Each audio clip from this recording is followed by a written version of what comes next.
जय माता मित्रों, हर हर महादेव। स्वागत है आपका हमारे चैनल पर, जहां हम उजागर करते हैं वह रहस्य जिन्हें शास्त्र छिपा लेते हैं और तंत्र प्रकट करता है। आज हम बात करेंगे, क्या मंत्र से कोई वस्तु हवा में उड़ सकती है? क्या यह संभव है? यदि आप भी जानना चाहते हैं वह गुण सिद्धि, तो इस वीडियो को अंत तक ध्यान से देखिए और सुनिए, और अभी चैनल को सब्सक्राइब कर लीजिए, क्योंकि जो आज आप जानेंगे वह ना तो किसी पुस्तक में मिलेगा और ना ही किसी सामान्य गुरु से। लगभग 300 वर्ष पहले उत्तर भारत के पर्वतीय अंचलों में एक रहस्यमय साधु रहता था, जिसे लोग कहते थे वायुतांत्रिक। कहा जाता है कि वह किसी से कुछ नहीं मांगता था, सिर्फ अकेले बैठकर एक ही मंत्र का जाप करता था। दिन रात भूख प्यास से निर्लिप्त, वायु की गति सा मौत। एक दिन गांव के कुछ लोगों ने देखा, उसके सामने रखा लोहे का पत्थर धीरे धीरे हवा में उठने लगा। वह कोई जादूगर नहीं था, वह था तांत्रिक विज्ञान का जानकार, जिसने वायु तत्व को नियंत्रित करना सीख लिया था। अब प्रश्न है, तांत्रिक सिद्धांत में क्या वाकई वस्तु उड़ सकती है? तंत्र शास्त्र कहता है मंत्र नाद है और नाद कंपन करता है। जब कंपन नियंत्रित हो जाए तो वह स्थूल वस्तुओं पर भी प्रभाव डाल सकता है। वायु तत्व, एयर एलिमेंट, सबसे सूक्ष्म और तेज गति वाला तत्व है। यदि कोई साधक इस तत्व को मंत्र और ध्यान से जागृत कर ले तो वह वस्तुओं को हिलाने, उठाने और कंपनित करने में सक्षम हो सकता है। परंतु यह सामान्य लोगों के लिए नहीं, यह एक सावधानी पूर्वक साधना है। इस साधना में सबसे पहले आवश्यक है शुद्ध मन, शुद्ध वाणी और शुद्ध स्थान। एकांत कक्ष, जंगल या छत जहां कोई विघ्न ना हो। भूमि पर तांत्रिक त्रिकोण यंत्र लाल स्याही या कुमकुम से बनाएं। त्रिकोण के मध्य में वह वस्तु रखें जिसे आप साधना में प्रयोग करेंगे। लोहे की कील, पत्थर या छोटा धातु का टुकड़ा। अब इसमें प्रयोग की जाने वाली सामग्री लें। एक काला कंबल आसन के लिए, एक दीपक घी से भरा, चमेली का तेल, एक लोटा जल, गंगा जल, श्रेष्ठ सफेद धागा। ऊर्जा को सीमित करने के लिए 108 रुद्राक्ष वाली माला, मंत्र यंत्र यदि हो सके, और सबसे महत्वपूर्ण संकल्प और एकाग्रता, मंगलवार या शनिवार की मध्य रात्रि 12 कृष्ण पक्ष की अमावस्या या चतुर्दशी के दिन। बिना मोबाइल, बिना किसी अन्य विचलन के बैठना है। फिर मूल मंत्र का जाप करें। ओम क्ष भूतवायु रूपाय हर नमः। यह मंत्र अत्यंत शक्तिशाली और संवेदनशील है। बिना मानसिक और वाणी शुद्धि के इसका उच्चारण ना करें। इस मूल मंत्र का विस्तार में अर्थ है ओम मूलनाद, शंख भू तत्व और वायु तत्व को सक्रिय करने वाला। बीज मंत्र भूत वायु रूपाय, जो वायु स्वरूप में समस्त स्थूल वस्तुओं को हिलाने में सक्षम है। रौद्र महाकाली बीज, जिससे कंपन तेज होती है। नमः का मतलब समर्पण, यह मंत्र किसी भी अन्य कार्य हेतु उपयोग न करें। यह विशुद्ध तांत्रिक प्रयोग के लिए ही है। अब बात करते हैं मंत्र जाप विधि और दिन साधना विधि की।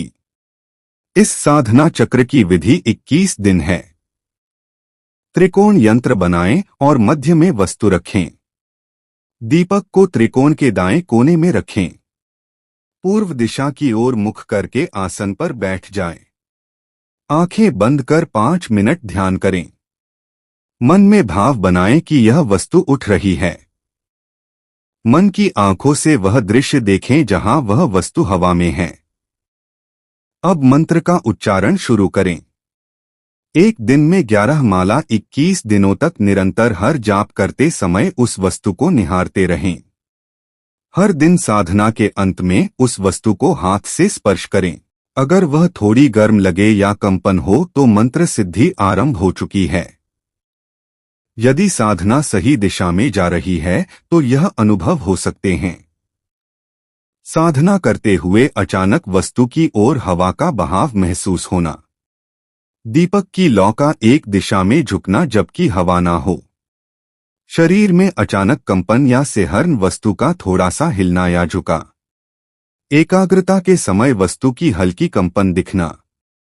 6 से 9 दिन के बीच यह प्रभाव शुरू हो सकता है। यदि 21 दिन के भीतर कोई अनुभव न हो तो साधना दोबारा करें। शुद्धि और भावना की गहराई के साथ 21 दिन की सिद्धि के बाद एक रात्रि आती है जब आप मंत्र का जाप करते हुए देखेंगे वह धातु की वस्तु धीरे धीरे कंपन करने लगेगी।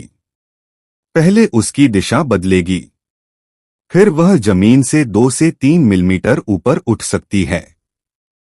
उस क्षण पूरा वातावरण बदल जाता है।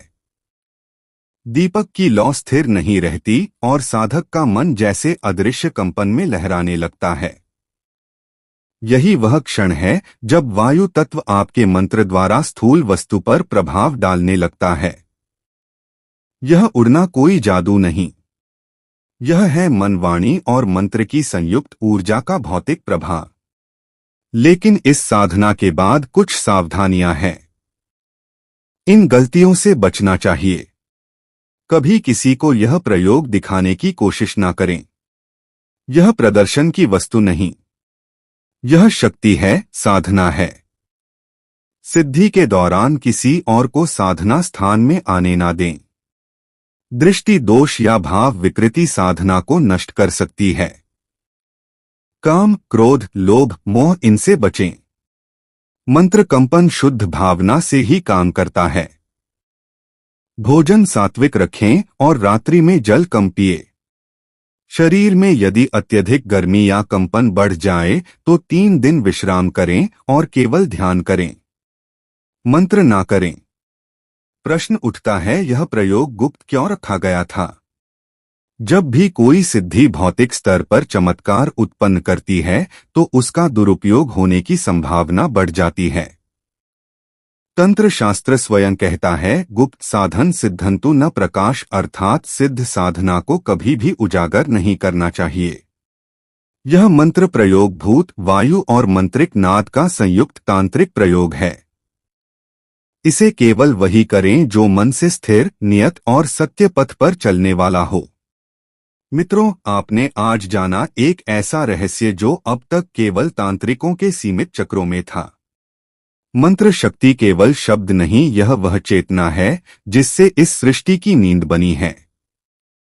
यदि आप इस ज्ञान को आत्मसात करना चाहते हैं तो इसे मनोरंजन ना बनाएं, इसे साधना बनाएं। और अगर आप चाहते हैं कि हम आगे दीपक की लौ हिलाने, बिना छुए घंटी बजाने या ध्वनि से दरवाजा बंद करने जैसे तांत्रिक प्रयोगों पर वीडियो लाएं तो नीचे कमेंट में जरूर लिखिए मंत्र शक्ति चाहिए। वीडियो को लाइक करें, चैनल को सब्सक्राइब करें और घंटी को जरूर दबाएं ताकि अगली रहस्यमय तांत्रिक विद्या सबसे पहले आपको मिले, क्योंकि अगला रहस्य और भी गहरा होगा। आप सब पर महादेव की कृपा बनी रहे। जय तंत्र, जय मंत्र, हर हर महादेव।